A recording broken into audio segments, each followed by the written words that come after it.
I just added a video clip to my timeline that I'd like to fade from color to black and white. Let's begin by right-clicking in the project panel and going to New Item Adjustment Layer. Then drag your adjustment layer above your video clip on the timeline and position it to where you want to start your fade.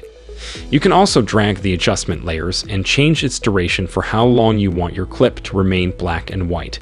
Next, let's go over to the Effects panel and type Lumetri Color into the search box. Drag the Lumetri Color effect onto your adjustment layer.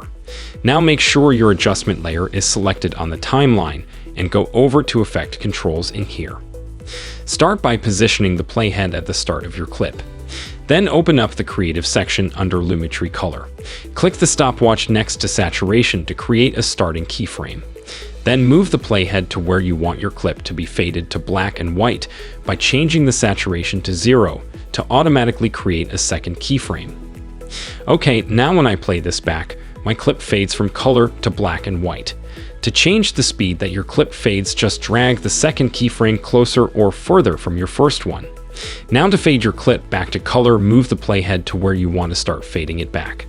Then click this circle between the two arrows to create a third keyframe for the saturation's current value. Move the playhead to the end of your adjustment layer clip. Increase the saturation to 100 to create a fourth keyframe.